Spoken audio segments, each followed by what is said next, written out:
Hello everybody, good morning. So, I live in an apartment that doesn't have an in-unit washer and dryer.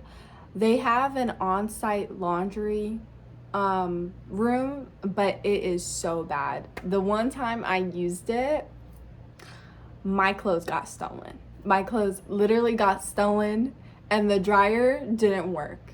And I'll show you guys how bad it is. We'll go downstairs right now. I'll show you.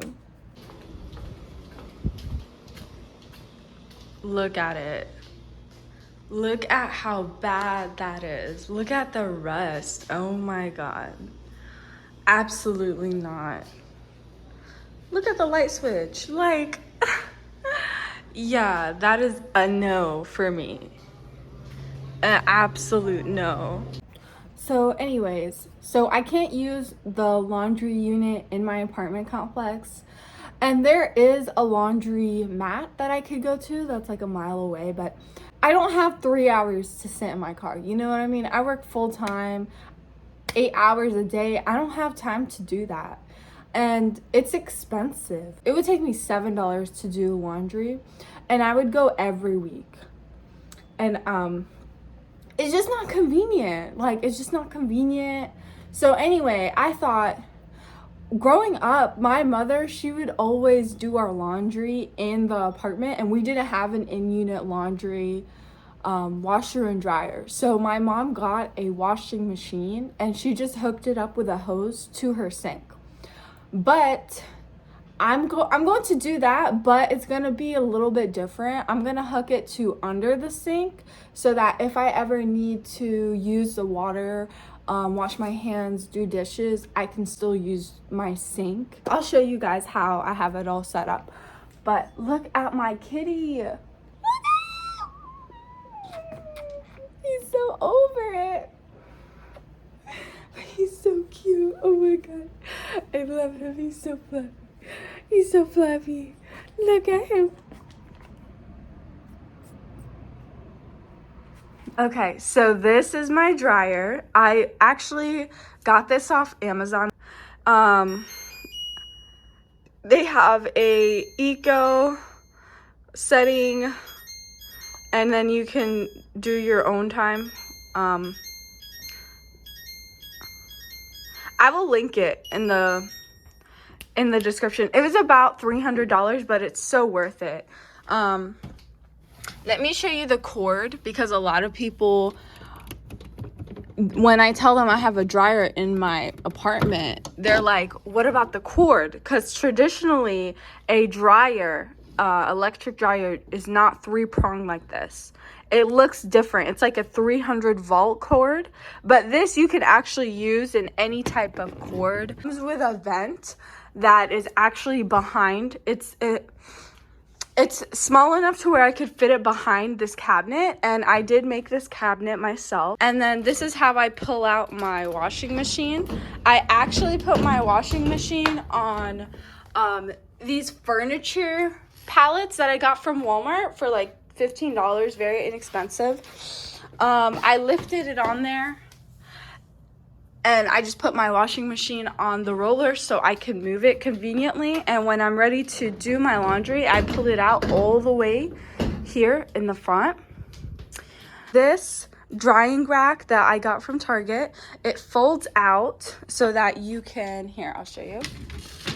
It folds out so that you can hang some stuff, because this dryer only holds 14 pounds of wet clothes.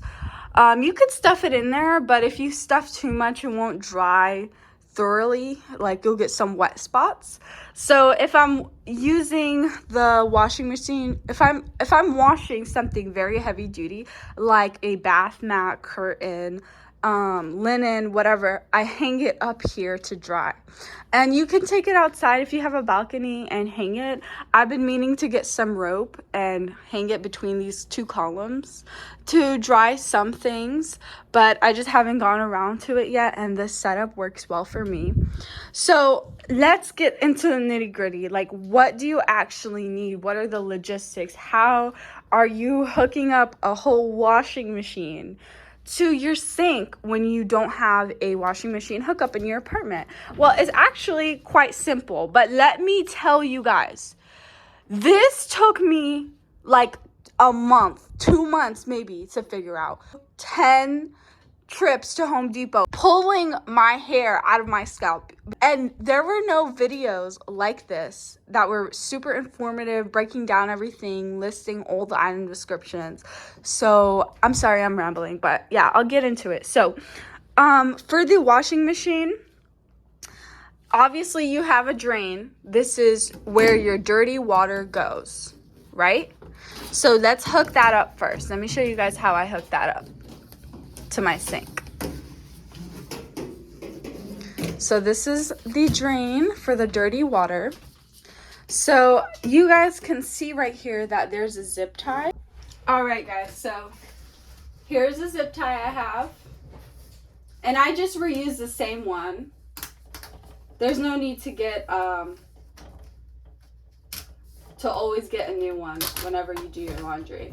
And then once it's in there, I just pull it real tight, make sure that it's hanging down low enough to where it'll empty out into your sink.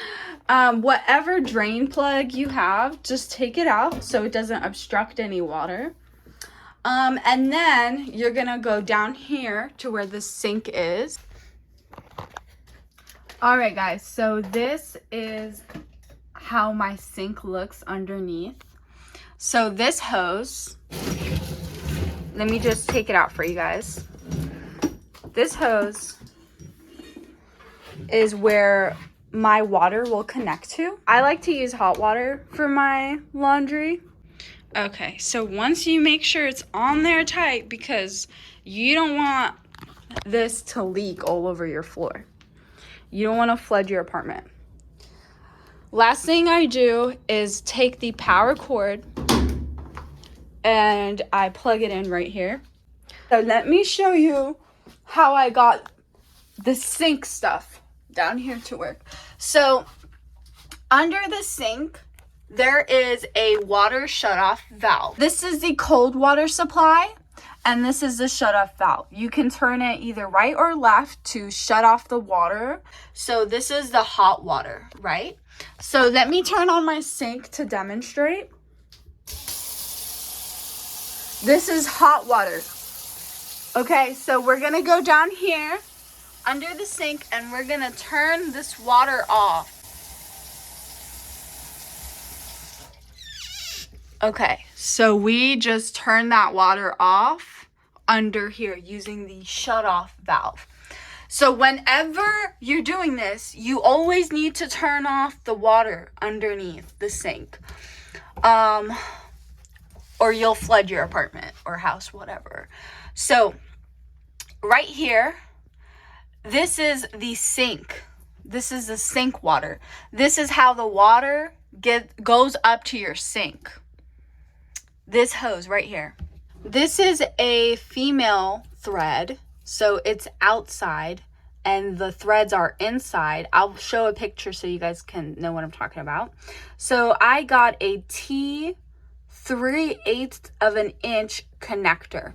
So on all sides, all three sides, it is a 3/8 inch connection. The difference is one side has a female connector, so it threads on to it.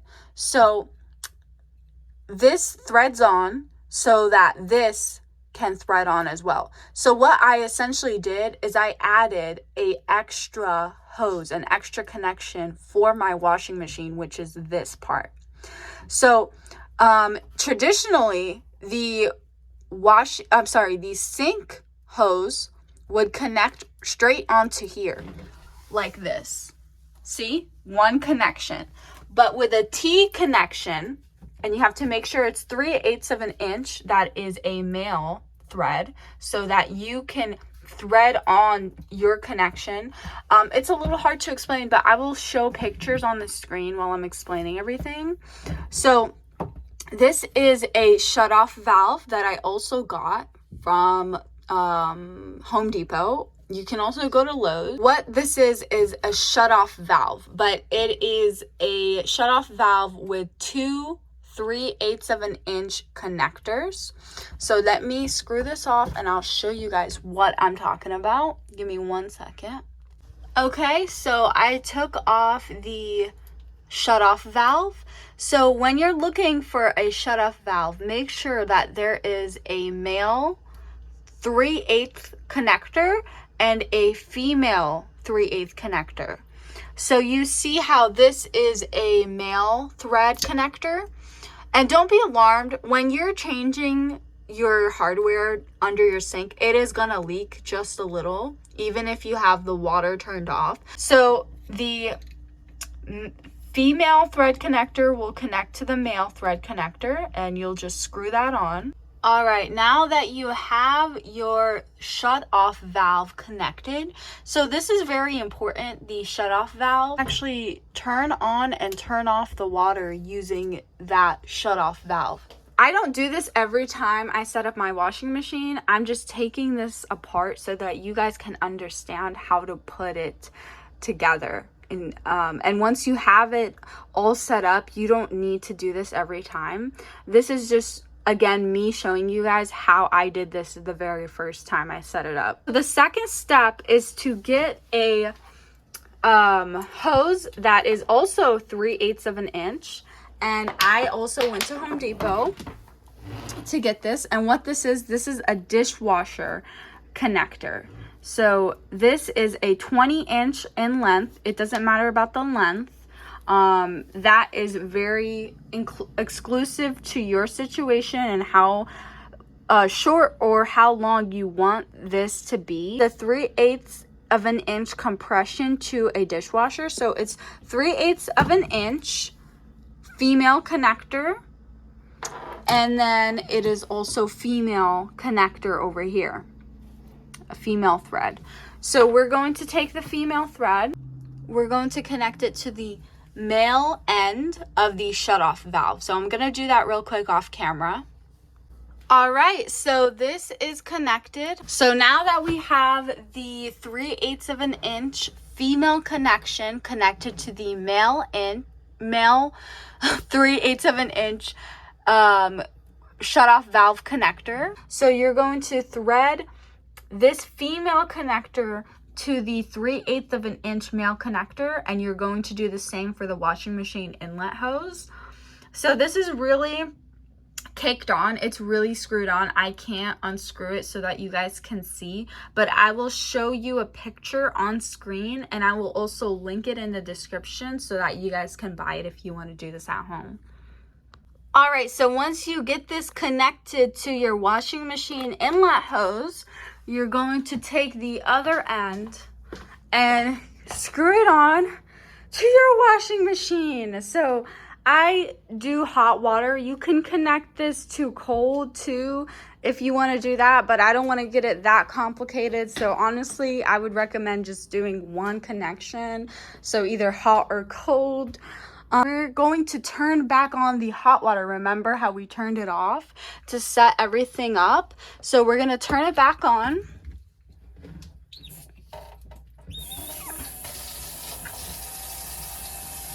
So the hot water is back on, and this is the time to check your connections for any leaks. If you see any water dripping, immediately turn your water back off and go back and check your work. Make sure you use a wrench. I wouldn't recommend doing your laundry unattended. Whenever you're doing your laundry and you have this connection, don't ever leave your home, because you might come home and it's flooded. You never know what will happen. Last step when doing your laundry is to turn on the water. So I'm sure you guys heard it. The water is now on, so make sure there's no leaks to that connection. All right, I don't see any leaks here right now. Let's go to the inlet valve. All right, I don't see any leaks here either. So it's looking all good. It looks like we can start our load of laundry. So whenever you guys are done with your laundry, you go back here and you make sure to turn this water supply off. Because if you don't turn it off, the water will be running when you go to put your washing machine away, when you go back to roll it in, and you take this off, and you will automatically flood your whole fucking house.